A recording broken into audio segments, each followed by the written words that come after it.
odds are not in our favor. I feel like we're on the Hunger Games. May the odds forever be in your favor or whatever that. They're never in your favor. Yeah. This may not be the Hunger Games, but seriously, what, or should I say who, is ruling your life? It's really a disempowered state where we are meant to outsource all of our health knowledge, outsource all of our body decisions, outsource everything we know to the professionals. Holistic health specialist Samantha Lotus is tapping into some little known truths. It boggled my mind how nobody knew about any of this. About our health. We are living in this extremely distracted, disconnected world from our inner beings. And in my opinion, that is 98% of root cause of what's happening with physical disease. About our systems. Convenience became a very glamorous thing. And even about our womanhood. We're not going to show up the same way as men. Not enough people are talking about it, not enough women know about. On all new Intentional Living with Courtney Meyers.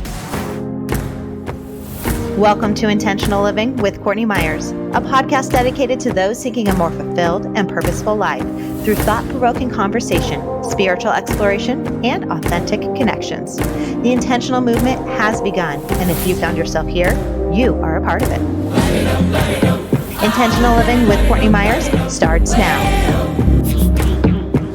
Hi, Samantha. Welcome to Intentional Living with Courtney Meyers. I am so excited to pick your brain today because you have tapped into stuff that is just, this is going to be a very personal episode because it's just so fascinating for me to really dive into what you talk about. And that is kind of like the root cause of everything, the root cause of our health, the root cause of our disease, the root cause of the world we're living in. Like, I don't think we actually pay attention to what is causing, whether it's disease, anxiety, depression, discontent, whatever we're dealing with in the world.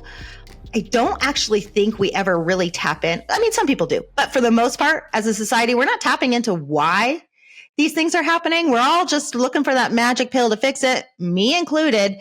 Yet it is starting to drive me crazy. I think it's the universe saying, figure this out. We are not going to heal ourselves if we don't get to the bottom of why we are feeling and acting the way we are. So I know that's a mouthful, but welcome. You have, through personal experience, gone through a healing process to figure out root cause issues. And you teach us how to co-create our world by focusing on what is going on in our reality. So I just cannot wait to hear your wisdom. Courtney, thank you so much. It's such a pleasure to be here. I know. I feel like I'm just kind of like going a million miles a minute because I was just listening to you talk. It was an older podcast episode I was listening to you on. And I mean, of course, you talked about your story of, just literally like having your near-death experience, a debilitating breakdown of your system, which really led you into this. And I think we all face that. I think we all come to a point where, not necessarily like to the extreme that you did, but we all come to a point where like, we can't ignore what is going on in our life and we need to get to the bottom of it. And that's what you did. So let's start there, kind of like how you like opened up to this space to realize that there's more to what meets the eye and why we are living the way we are living. Yeah, thank you so much. What you said to start off with is so accurate. We live in a reality in a society that has been created that is not looking at the root cause of what's going on. That's not looking at anything below the surface. It's really a disempowered state where we are meant to outsource all of our health knowledge, outsource all of our body decisions, outsource everything we know to the professionals. And when you dive down the rabbit hole, you realize that the professionals are paid off by, we don't need to get into all of that conspiracy, but they're, follow the money and the answers reveal themselves. And most people are chronically sick. They have some kind of chronic digestive issues, autoimmune issues, or lymphatic issues, anxiety, depression, infertility, and all of the different things. And we have to ask ourselves, why is that happening? Right? Like, what is actually going on? And for me, I never thought I would become a naturopathic practitioner. I didn't even know what that was. I did not grow up in a health conscious family. I did not grow up with any of that.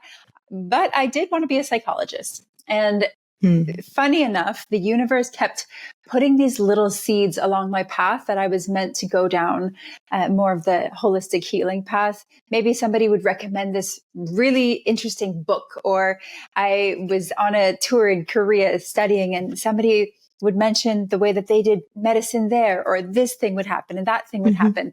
And so I was kind of getting all of these signs and signals from the universe, as I like to say.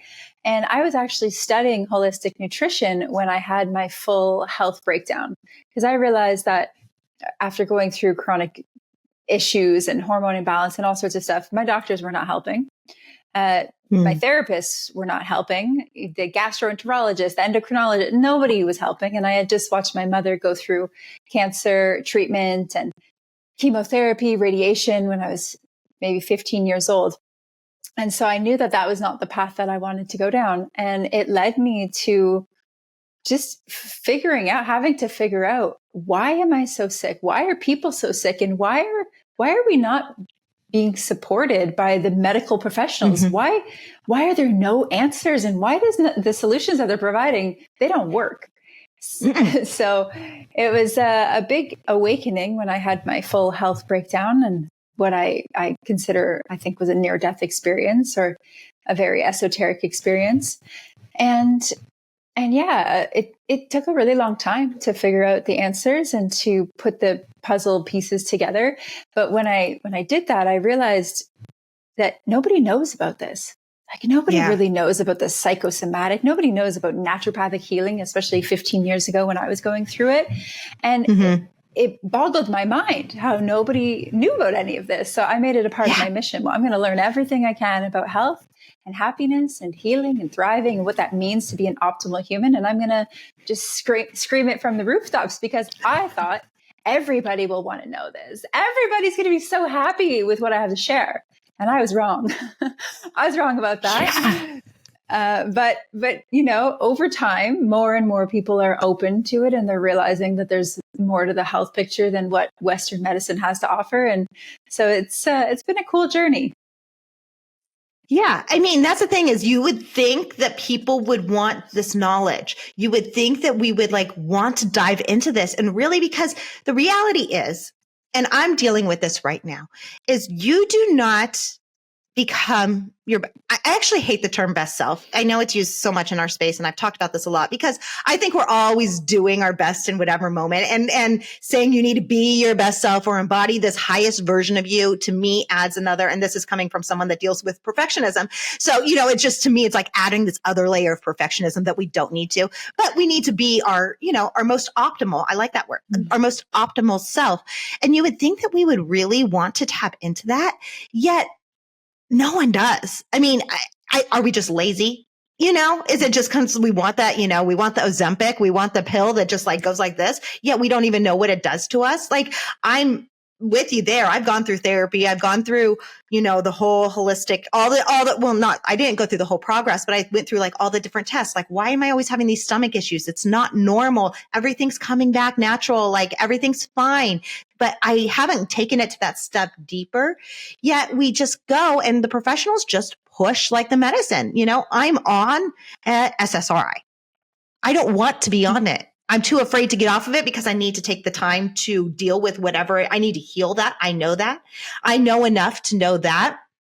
But it's we just push this. And I actually heard something really interesting the other day. I forget who it was that invented the modern day pharmaceuticals and stuff, but it was because they were losing money and they wanted a way to keep you sick. So you kept coming back for money. I don't think it's a conspiracy theory. This is all power based. Follow the money and you will see why we are sick, why we are diseased. We have created this. And I wonder if it's just kind of this ego-based patriarchal society fighting against the norms that you're starting to see glimmers of this, getting back to our true essence, getting back to nature, getting back to, the way life used to be. I mean, maybe it's because I'm in this space and you're in this space. I see it more all over my feed and social media.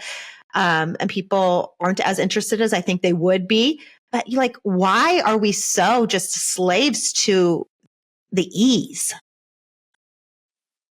Yeah, it kind of goes back to the war times, and this maybe sounds strange, but it really, a lot of our issues in society came from the wars. Just think about it. Men were, the men, the fathers, the husbands were all stripped from the families, and now the women had to do everything. And the industry made it more convenient for women. So that, and then there was microwaved and microwave meals, and there was, more convenient products, and convenience became a very glamorous thing. And so we began to move from a slower pace of life to a more microwave society where things are very, very convenient. And we saw a big rise due to many different factors. But after the war, there was a lot of emotional issues. But then there was a lot of sociological things that happened at that time. But with the convenience, and then a lot of pain, and a lot of these men coming back, either they didn't come back or they came back completely broken. There was a lot more abuse, a lot more challenge. Women also getting their rights and going out to work. There was less time. So there was a breakdown of the natural dynamics in the family. And so with this came more reaching out to the simple solutions, because we became accustomed to that. And I do have a belief that Western medicine has evil intentions. However, removing that aside, maybe they were trying to help people get quick alleviation from their pain. Maybe there was goodness that came with the opioid crisis. And that's very possible. Maybe there was goodness, just like candy bars. They said, well, we're just trying to bring people joy. That could be true, but we did become addicted to outsourcing our role in the family, outsourcing slow home cooked meals, outsourcing tuning in and just letting the cold subside to, I need to reach for this over the counter medicine. I need to get this shot. I need to take this pill. I need to get this quick fix. And so it is what I see as a sociological phenomenon that happened first and foremost. And now everybody is so busy, so stressed. I don't, you said you have children, right? So you have a business, you have children. When do you have time to actually titrate off your SSRIs and sit with what is coming up emotionally underneath that? And go through a withdrawal period and be supported and not work and not take care of your kids as much. And most people don't really have that luxury of time and space. And so it's simpler to continue down this path because it works to a point, right? It keeps things level. And so we're not really given an opportunity or the space or even the financial ability, most people, to do what it takes to heal. And so this is what we see with the rat race and the hamster wheel of modern medicine. So how do we get off that? Because you are so accurate. The convenience, the ease, the time, those are my reasons for not doing it. With all the knowledge, all the experience, all the experts I speak to, I know what I need to do. I actually moved my family from Southern California to Tennessee. We have a slower life here. I have this dream of having this, farm and this homestead, yet I can't keep a plant alive. I keep sending my husband little videos on Instagram, like, ooh, look at this garden. Can we just start small? Let's do this, like these little things. Cause I know that we need to bring that into our life. My kids are young. They're 2 and 4, yet they're still eating Pop-Tarts, even though I know better because it's simple and it's easy and they're already addicted. And it's like, we had this conversation last night. We need to change that. I need to change that for them because they do not need to grow up in this way. It is not healthy. It is not good for them. They will not be at their optimal. If we can't heal ourselves, we can't live in a world that is supportive of us in general. It's like we have to start with us, yet we need to expand it. And I even know for my own purposes, it's like my husband and I were so busy that it is that convenience factor. Yet I know we are not living the life. We are not creating the life that we need to live, that we want to live, that we desire to live because of that. But even knowing it, I can't seem to get off of it. So how do we start to bring these little, it's overwhelming to take this knowledge and come back there. Yeah. That's it. It is overwhelming. And so we need to remove the overwhelm. And there are different ways to do this. The way I like to do it, I'm more of a deductive person. So I like to see the big picture. I map out the big picture and I call this, mapping out your dream reality. So what does your dream life look like? What does your dream day look like? And And then, okay, so then I get clear on, well, what are the things that I know I'm doing right now that are not in full alignment with my highest self or my best self? And okay, so what are these lists? And then, well, what are the foundations? What are the priorities? And I really like to prioritize in terms of most urgent to least urgent. And then I just start one by one. How can we just make, and I know we hear this a lot in personal development, but really 1% differences compounded over time are going to make a huge difference. So the first thing I would say is to make out that map and to tackle the things that are the most important to you. Say you are a hoarder.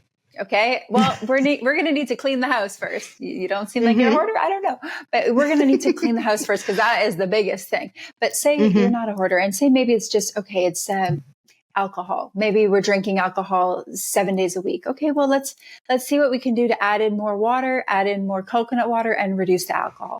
Say it's diet. Okay. Well, what is our diet like now? And how can we start to make some simple additions? Well, maybe it's we're overworking and doing this. Okay, well, maybe I need to get better with my schedule and plan better. And, and then okay, well, what about my circadian rhythm? Am I going to sleep at the same time, waking up? Am I, reducing my screen time, getting morning light? Great. What about some exercise? So I like to bring it back to the foundations because most of the time people think that they're doing the foundations, but we're not. Most people aren't getting enough whole foods, not getting enough mineralized water, not getting enough vitamins, not getting enough exercise or movement in general, not getting enough nature time, not getting enough rest or stillness. So we just need to get those foundations so that the body is feeling safe. Because you can do all of the most amazing therapies and techniques and whatnot, but if you're not getting those foundations, your body is going to be stuck in a chronic state of fight or flight. Yeah. So we need to get that. And remineralizing the body is such an important piece that most people don't talk about. But minerals are, and especially the big ones, they're the master minerals like sodium, potassium, magnesium, and calcium. And getting these from food-based or from supplement that are real, not the synthetic supplements, but even just that starting to remineralize the body is one of the most foundational pieces that most people don't think about, they don't know about, they're not talking about. However, our minerals and our electrolytes are the spark plugs of our body. They're required to help us feel grounded, to help us feel stable, to help us feel safe, to regulate blood sugar, to regulate our hormones, everything. We need a remineralized body, but we're drinking either tap water or stripped water. Our soil is depleted and we're not getting enough from food. So most people just taking care of minerals could make such a big difference. So we want to work on the foundations. And then from there, we can get a little fancier with, okay, what are the next big pieces? And a lot of time it's relationships. There's something with relationships. Unhealed relationships, anger that we have not resolved, which is very much connected to digestion. And then normally after baseline foundation, relationships, then it goes into purpose.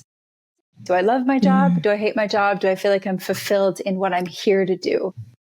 And I feel like those are the three main pillars of true optimal health.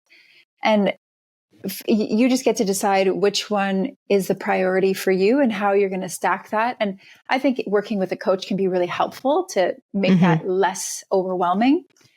But essentially, in the big picture, those are the main pieces that I would look at. Well, I mean, even all those things, and I agree with you 1,000%, like we are so deficient in all of those three spaces, yet a lot of them are because of addictions we have created. We're not sleeping well because of our addiction to our screen. We're not, drinking more water. We're not staying hydrated. Maybe it is alcohol or we're addicted to the bad food. Or even like if we're following our purpose, I have an addiction to my work because I feel so passionate and purposeful for it that I prioritize that over so much that it creates this stress. And I do see and I do believe that the majority of us are living in that fight or flight state. I had this conversation the other day. I don't actually know the last time I truly felt safe in my body. It doesn't mean I'm miserable or unhappy, but if I go back, just kind of strip things away and start to think about it, it's like, I see where my anxiety is. There is a root cause of not feeling safe in my own skin. And it shows up. It's like people will point out to me, why are you always tapping your foot or this, or like, why are you always busy? And these things are just very small. And I think they're very common, yet we are all living in that state. So breaking our addictions or breaking that, I mean, we get addicted to that feeling alone. We get addicted to feeling unsafe because it's what we know. So yes, we need to go back to these foundational elements, which sound extremely simple, but how do we begin? Let's say we don't have the means to get a coach. How do we begin? Yeah. So that's a great question. And there's so many different paths I'm going to touch base on what you just said. But the first one would be, I would say the foundational body piece, getting enough of the different foundations that I said. And then I think the next most important piece is, well, boundaries, having really strong boundaries and realizing that everything is a drug. Chocolate's a drug, coffee's a drug, your phone is a drug, alcohol is a drug. It's all a drug. And you have to see it for what it is. Like when I look at foods, some for me are medicine and some I just say, these are poisons. And I really rip the veil of illusion off it. Like I don't touch alcohol. I don't touch processed foods because I just say, this is a poison for my body. And yes, it tastes good, but I know it tases good because it's sending the same signal in my brain as cocaine. I don't do cocaine for the same reason that I don't drink alcohol, and not that I'm against psychedelics, but cocaine, I don't see a medicinal benefit to. So for me, I have very strong boundaries. I have a very healthy relationship with social media. I do not scroll endlessly. I do not go on the first hour of the morning, the last hour of the night. I have a very, very strong boundary with that because I know it's very simple. And I know the scientific effect of that dopamine hit. Right. And so I just know better. I say, okay, well, I know better and I'm going to do better. This doesn't make me feel good. It affects my sleep. It affects my energy levels. So I have very strong agreements with myself. And this is something that actually takes building. And it's called self-trust building exercises, where we have to set these small little goals for ourselves to build that self-trust, to break these addictions. And then we just have to work on them. But that's still willpowering your way through. There's also a foundational identity self that we get to work on. But before that, I always like to think, what is in the way? And there's always an emotional component. So I would, if I were your coach or anybody that I'm coaching, I would ask, well, what are you running away from? If there is no work, if there is no alcohol, if there's no food, if there's no chocolate, if there's no TV and Netflix in your phone, and you're sitting in a room by yourself for a week, what would come up? What are you not looking at? Who are you still angry at? Yourself and others. Who have you not forgiven? What are you afraid of? What are those core emotions inside that are trying to come up to speak to you that you're trying to push down? And I think that piece, the inner emotional and subconscious piece, is probably more important than anything else that we could do. So do you think we're just trying to avoid our own thoughts and feelings and emotions, and that's why we have created this world of just distraction? 100%. That could be the whole podcast. Right there, what you said, 100%. The physical body is important, right? And if I could go back, I probably wouldn't even go and become a naturopathic practitioner. I think it was cool, interesting. However, I would just focus on the subconscious mind and on emotions and processing emotions, the tapping, the twitching, the plucking, the pulling. Those are just emotions in our body that are not properly sequenced. They're not properly being processed because most of us don't know how to hold space for our own emotions. If they come up, we don't know what to do with them. Most people don't know how to handle them. And the things that they say once we try to speak to them is very just not helpful. And so we're just kind of stuck here with all of these feelings inside that are unprocessed and we don't know what to do with it. And when that happens, well, those signals up the nervous system, they create stories in our mind. Like, I'm not good enough. I'll never have what I want. Nobody's ever going to really love me. Everybody's judging me. I have wrinkles. I'm ugly. I'm stupid. I'm not safe. My mom didn't really love me for who I was. So how is anybody else? And it's just this incessant, I have to be perfect to be loved. It's never good enough. And it just cycles over and over and over and over again. And then those thoughts create more of the feelings of anxiety and pain and digestive issues and thyroid issues. And it creates this inner, like this buzzing anxiety. But if I have alcohol, it numbs it. If I binge watch Netflix, great. I'm not focused on that. I'm living here up. So we are living in this extremely distracted, disconnected world from our inner beings. And in my opinion, that is 98% of root cause of what's happening with physical disease. Wow. So are these distractions and these pushing down of our emotions, do you find that that is a learned behavior, or do you find that it's something that we've come into overcome? So the simplest example of this, and I'm not here to shame any parents, but this is something that we're not conscious of. And I'm not a parent myself yet, so I have no judgment, okay? However, when a child cries, a baby cries, or a toddler cries, or a child cries, our first instinct is, it's okay, baby, don't cry. It's okay, babe, don't cry. Even that, just saying, it's okay, don't cry, is suppressing, and it's showing them it's not okay to cry. Conscious parenting would say, it's okay to cry, let it out. Let it flow. Tell me, be with it. What is alive for you? How can I be here for you? Or even just letting them. But most of the time we are taught it's too much. It's not okay. We need to be strong. We need to be tough. Don't cry. And a lot of parents are like, oh, when you're sad, it makes me sad. And so this codependency between parent and child, and that's kind of our society. If you go to school and something happens, you fall down and bruise your knee at 8 years old. Well, all the kids, if you start crying, they're going to make fun of you and call you a crybaby. So we are shamed and guilted and conditioned from a very young age to keep it in. And that's where it starts, right from a very, very young age.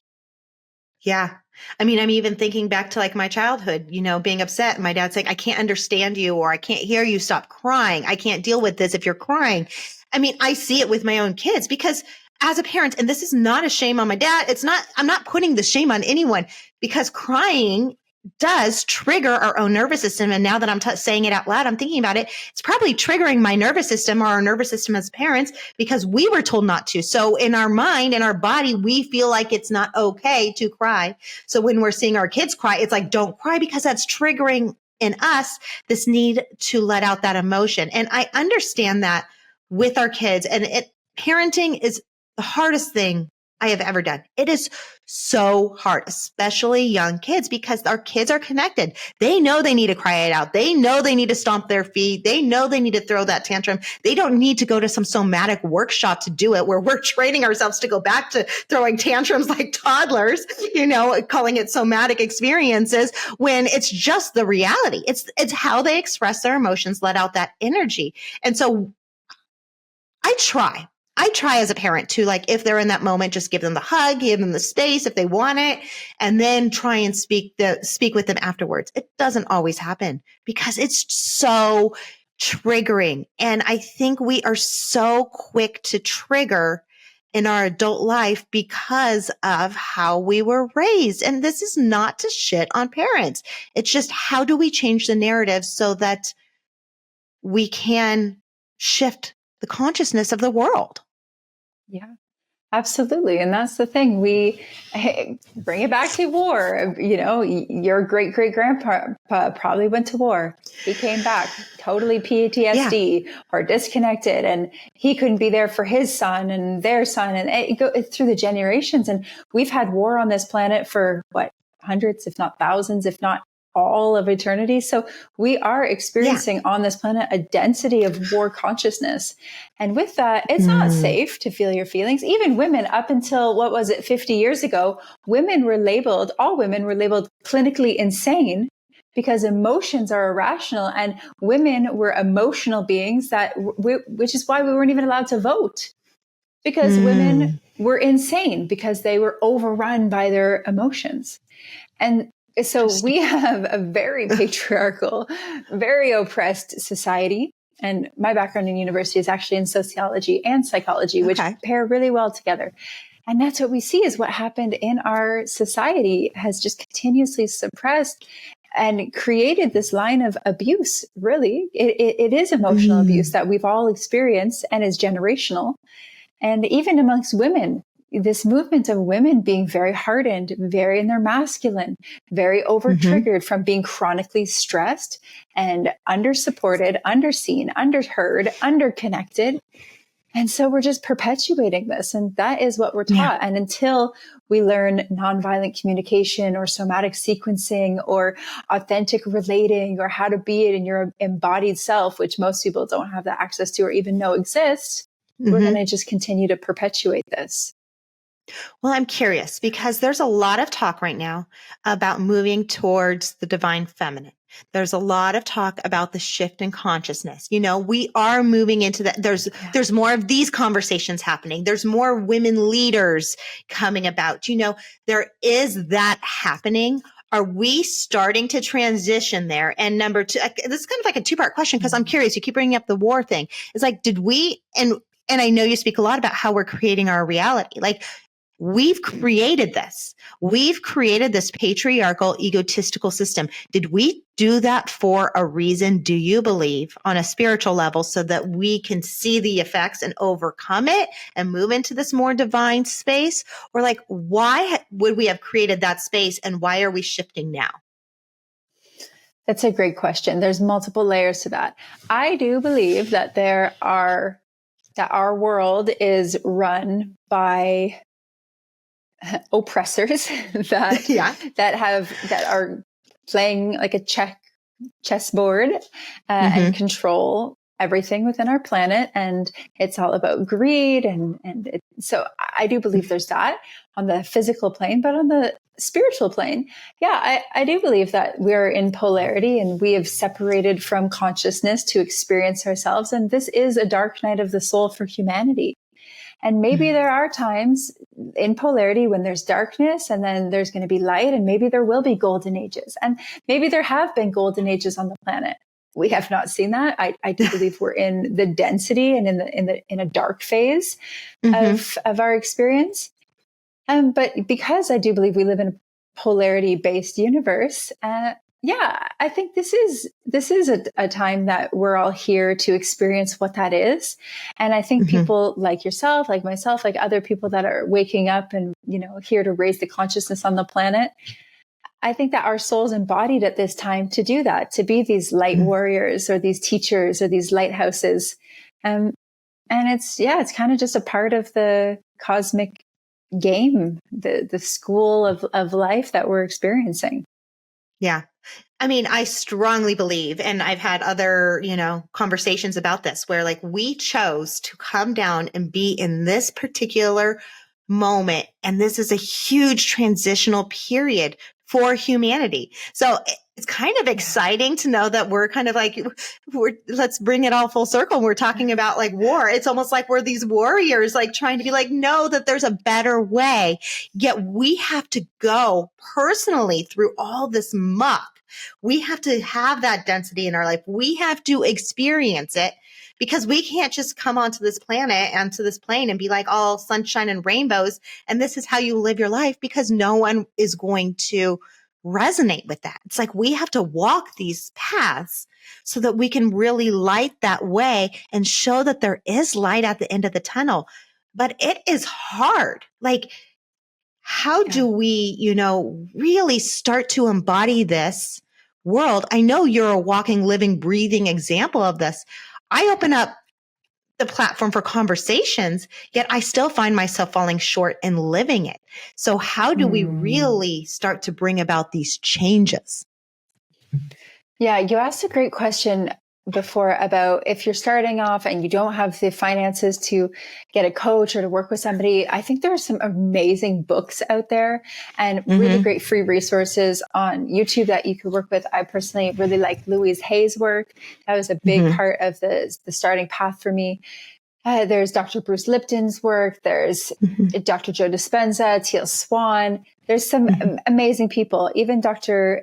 Nicola LaPera with How to Do the Work. It's a cool workbook. And The Completion Process by Teal. There are some amazing resources. And I think it's really about Well, first deciding. I think deciding that we want to walk this path. There's nothing more powerful and potent than commitment as a soul, like really choosing. So and I think that even like collapses time, space, and works on the quantum field of opening up different timelines when we commit to something. So there's that commitment, and then there's making a plan. I'm very much structured in my mind. I really work in a masculine framework of like structure and plans and to-do lists. And I really map out my 10-year, 5-year, 1-year, monthly, weekly plans. That's just the way that I work best. Because if not, then I'm just all over the place and nothing really gets done. So I have to hold myself to that. And I make these weekly goals and monthly goals, and I'm constantly, learning something and going through the thing.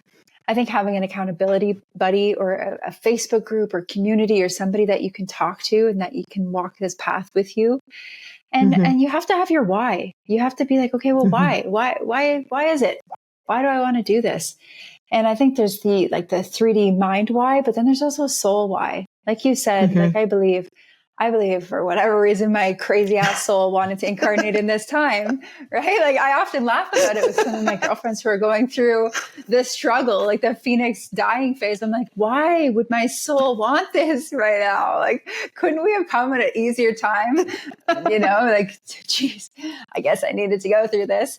But finding the humor in it too, like realizing, we have no clue. We don't know anything really about the planets, about the stars, about the galaxies, the universe, how we're here, if we incarnated, if we came from the dinosaurs. If we don't really actually know anything. And, so I like to just laugh about that and bring a little bit of humor and lightness to the whole situation. And then just constantly have practices and ways that I can come back to my alignment, because it is really easy for us to get distracted and disconnected and follow the new shiny thing or kind of get toppled from our path. And I do believe, whether it's the devil or evil, but I do believe temptation is like kind of always there.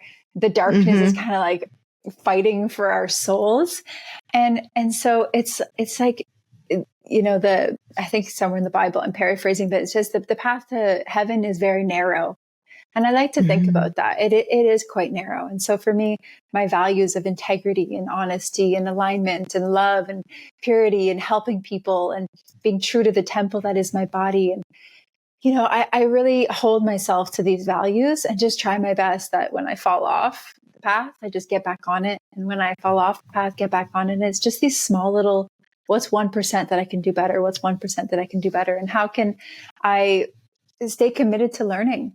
Because it's such a journey, and I'm just constantly learning, and I've let go of perfection as well. This is a big one. I used to be a overachiever, perfectionist, and I just decided it wasn't worth it. So I'm a 92% person now. If it's 92%, it's good enough for me. And I'm messy, and I don't do things perfect. I don't recheck my work. I don't really care anymore about being perfect, and I've just let that all go. And I'm committed to this. I do want to be the highest version of me that's possible and accessible in this time. And if that's true, if I am a divine soul connected to God, an emanation of source consciousness, I ask myself this, like, what would I do today? What food would I put into my body? What partnerships would I choose? What people would I invest my time with? What things do I want to watch? And I really continuously check in with myself, like, is this in alignment with who I want to be today? And I think that's been a practice for me that just keeps me centered and on the path. And there are times, which I will say, the power of having friends and mentors, especially, there are days where it is extremely hard. And especially the last 3.5 years, I have been tested and trialed, and I've gone through hell and back a million times. And it has been the most arduous, painful, tormented few years. And having really good friends and having supportive people in my life and mentors that I can call and just say, I literally don't feel like I can get up off the floor. And for them to say, like, that's okay. I'll be on the floor with you and we'll cry together until you're ready. And then we'll get up and so just having that community and people that really love you, I think that it's such an important piece to it. Well, I love how you even said, it's like, why did I sign up for this? I've said that so many times, like, why did I sign? And then making it fun and laughing about it, because we can take these things so seriously. But what it sounds like that you're doing really well is you are balancing that masculine and that feminine flow, that masculine structure and that feminine flow. And that's, I think, when we talk about, the patriarchal system and the ego and all this masculine energy that we bring to the world and the world that we're living in. And then we're talking about integrating the divine. We kind of like almost make that polar opposites. We, give that like this duality that's like bad versus good, where it's like, how do we combine? And I think that's everything. How do we combine these modern conveniences with what's good for our soul? How do we combine the masculine and the feminine? How do we combine living in this modern world and our emotions, yet not triggering our systems? I mean, it's this like both and it's this combining of our reality that can allow us really that foundation to step into our highest self and our purpose. Exactly. That's it. And it is that balance. And it's finding the right equation for you. What I do is different. What you're going to do, it's different that somebody else is going to do. And I find it so important not to compare to somebody else. I've been on this journey since I was 10 years old. Other people are starting this journey this year, and there's no comparison there. And it's just it's about really staying in your lane and saying, okay, well, like, what do I want for myself? And what is that balance for me? Even with the feminine awakening, I've done a lot of work with my feminine energy. I was completely suppressed. I was very masculine. I had a lot of traumas around being a girl. I had lost my menstrual cycle for 7 years when I was in my 20s. And it was this whole journey. And, I surrounded myself with women, and I realized I am not the kind of woman that just wears flowy dress and a little basket of flowers and is super in her divine flow and, like, namaste, baby. I love it. I love women like that. And that's not me. I am more on the edgy side, I love having a masculine dominant energy to me in many ways, especially in my business, especially as I'm navigating my life. However, when I'm with my male friends or my brothers or my partner, I get to really relax and I get to really drop into my feminine, when I'm in intimacy or different moments there, or when I'm a daughter or a sister, I really get to embody that feminine energy. And so it's this play. When I dance in a way that's very masculine and feminine, and I play with that. And I think, we have to move away from these rigid structures of like, you have to be this way and you have to do this way and you have to eat this and you have to follow this. And like, I don't think that's where it's at, but it's about finding what works for us and being in the trial and error and allowing it to be messy and imperfect and having a lot of grace and compassion with the journey, because we are not set up in this world to succeed. Let me just tell you that this world we grew up in the industrialized revolution and with scarcity and oppression, and our society isn't really set up for people to thrive. And so we have to just have grace and compassion even more, understanding kind of that the odds are not in our favor. Feel like we're on the Hunger Games. May the odds forever be in your favor, or whatever that. They're never in your favor. Yeah, I just never in your favor. I just rewatched. For anyone who has not watched the Hunger Games or haven't in a while, go rewatch the Hunger Games. It is so appropriate. Oh my goodness. Or I just finished streaming because I started during COVID. What was it? The Handmaid's Tale, and it was like way too real. I was like, okay, I got to come back to this another time. I literally just binge watched it. Like oh my goodness. It is so, The Handmaid's Tale on Hulu. It is so appropriate for what we're dealing with in this world right now. The odds are not in our favor. We are not set up to thrive. And I want to change that. But I also want to go back to what you were saying about like living in your masculine, because personally, I beat myself up about that. I am very much in my masculine, in my work, in my career. I think it's because also I'm a firstborn. The firstborn is always kind of raised in that way. Even if you're a daughter, it doesn't matter. There is this system of me that's like, I can do it. I'm going to take it all on myself.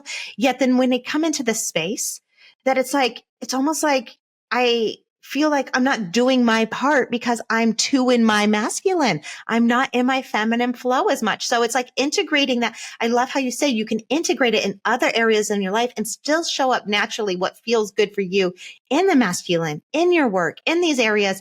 And it's not like you're doing it wrong because you're not in your flowy. I love a flowy dress and a red lip and the high, I love the feminine too, but I am very much in my masculine in a lot of ways. And I feel like I thrive there, and that's okay. Yeah.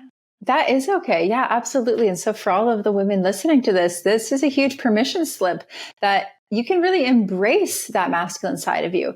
And I do, though, believe that for a female body, a woman's body, which is very different to a man's body, we are not the same. I don't care what wokeism you want to troll on the internet. Bodies are different. Biology is biology. Oh my goodness. For females, we do need to understand, this is something that was not taught, but that we don't have a 24-hour cycle like men do. We have a 28-day cycle, right? We have an infrating rhythm, and our hormones are different every single day of the month. And so when we are in our ovulation phase, our energy is so much more outwards and we're powerful and we're magnetic. And when we're in our luteal phase and we're going, we're moving into our menstruating phase, our energy is completely different. Our brain capacity is different. Our energy is different. Our hormones are completely different. Our progesterone and our estrogen is completely different. And so it's normal for us to feel weepy or moody or sensitive or brain fog or X, Y, Z, more tired, need more calories, have more cravings, be more aware of the anger or sadness emerging within us. And so women need to realize, and we need to learn about our female cycle and our hormones, and to have, again, grace and compassion for the fact that we're not going to show up the same way as men. And although we live in society and in jobs and in roles that demand that of us, as long as we know that it's not meant to be that way, we can alleviate a lot of the guilt and the shame and the forcing that women do, and also going against our nature, especially during our menstruation phase. And the whole birth control thing could go on another tangent, but I do think it's important for us to get in harmony with our natural cycles and the cycles of the earth, and to sync up to that. It is required for the feminine body and brain to thrive. And that's something that not enough people are talking about and not enough women know about.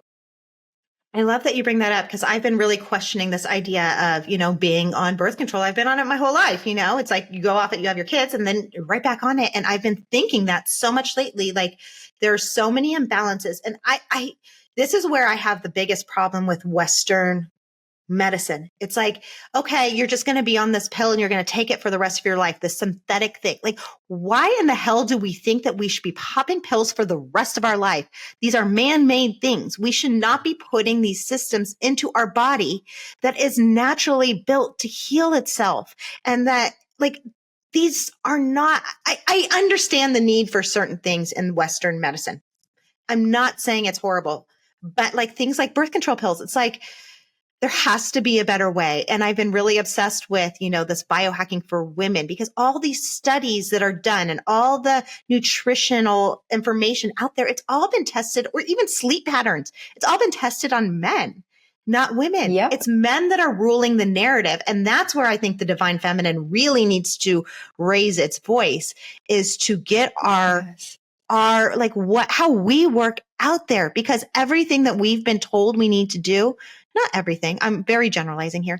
Most things. A lot of it, most things are coming from the men. And it's like, we are different. I had an argument with someone actually on the show about it. It's like about whether we should be allowed to change our sex as children and things like this. And it was a very interesting conversation, because there was like no conversation. She's like, nope, you get your choice. I'm like, well, you're biologically different. I'm not trying to get political here, but like, yes, you're different. It's science. It's just the way we're made. I'm sorry. Like, yeah, you can't argue with that. No, exactly. And, to that point, with being on medications for the rest of our lives, it actually doesn't honor the fact that our body heals itself and that we can track various things. For instance, like our menstrual cycles. Well, most people don't know that women can only get pregnant for 6 days of the month. There are 6 days of the entire month that we are fertile. And the other days of the month, the other 24 to, 25 days of the month, we're not. So I have been off birth control for 10 years and I've had partners. And, the only thing that we do is we track my cycle. And during those 6 days, we either omit or we do it differently, or we add on a layer of protection. But a lot of women don't know that. And if we can just educate women, start tracking, track your cycles, and then do what you need to do for the 6 days of the month. You don't have to get pregnant. You don't have to fear that. And you don't have to be on a synthetic pill that alters so much of the body. It alters our endocrine system, but it also it alters the brain. It alters the way that we interact. It alters the way that we know ourselves. We're technically, in terms of a framework called German New Medicine, when women are on birth control, they're technically energetically male because they don't have the right hormonal flow that a woman has. So they would be considered technically as a male energetic when on birth control, same as after menopause. That's very, very fascinating, the way that even women interact with themselves or their partners energetically when they're on birth control. So this is a chat we could have another time, but let's get you off that pill. Oh my goodness. No, I mean, it's just so fascinating because I don't think we realize it. And, you're brought up, oh, you're going to get pregnant. It's so easy. And then, I think as women get to the point where it's like they want to get pregnant. Luckily for me, it was extremely easy. But, there are some people that have that challenge. It's like, there's only so many days in the month, and we don't really realize that. And we don't realize what we are doing to our body and our system. So, I am right there with you. Personally, I want to be off all of these medications. I think there is a better holistic approach, which is really funny for me saying these things because it's like, I didn't grow up that way. I didn't grow up. And, there's that narrative in our head. In my mind, it's like, I didn't grow up some hippie, crunchy granola person wearing the flower crowns and the dresses like you talk about, singing Kumbaya and burning, what are those sticks? I can't think.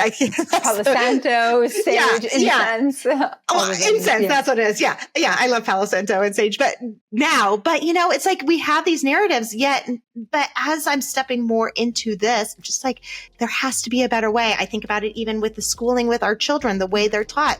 Like you said, you brought up the Industrial Revolution. We have created a system that is not designed to benefit the life we are living now. It worked then, it does not work now. And there's a lot of things that I think we need to change. And one of them is the pill. And I think part of that is that feminist attitude that like I can take control of my own health and I can say if I get pregnant or not, but that's actually not feminine. And there's also that narrative between feminist and feminine and all of these things. It all comes back to the story and what we're telling ourselves in the brain. So we need to rewire the way we think of it and take more control over the natural abilities of us.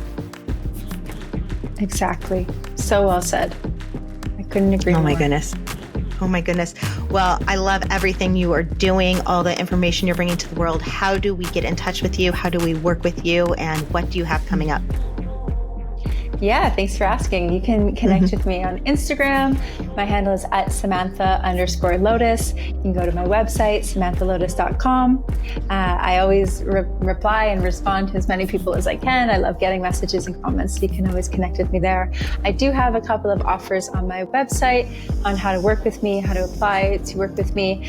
And I'm very excited about my signature program that I'm about to relaunch. Not sure when this is going to air. Maybe it's out, maybe it's not. But it's called, I'm not even going to give away the title just yet, but however, it is a optimize your health program. It's really a holistic health and human optimization program. And it is going to be the accumulation of 10 years of study, of work, of research, all put into a program that is going to be fun and really easy to digest, easy to implement with a great community. And it's going to be the program that I wish I would have had 15 years ago when I was struggling and searching all over the place for answers. So be sure to stay tuned for that one. Awesome. Well, thank you so much for the conversation today. I will put all that information in the show notes and let's stay in touch. I love everything we're talking about. Thank you so much for opening up this space and having these conversations and being so real and honest and vulnerable. It's so refreshing, and I've had a lot of fun chatting with you. Thanks so much for having me. And that's it for today's Intentional Living with Courtney Meyers. Thank you so much for joining us. And thank you, Samantha Lotus, for the great root cause conversation about all we're going through today on this earth. If you want to work with Samantha, I'll put all the information in the show notes below. And as always, you can find Intentional Living with Courtney Meyers and Intentional Media on our website at CourtneyMyers.com. That's where you'll find our books, our courses, and everything else we have coming up and coming out soon. I'll talk to you later. Bye.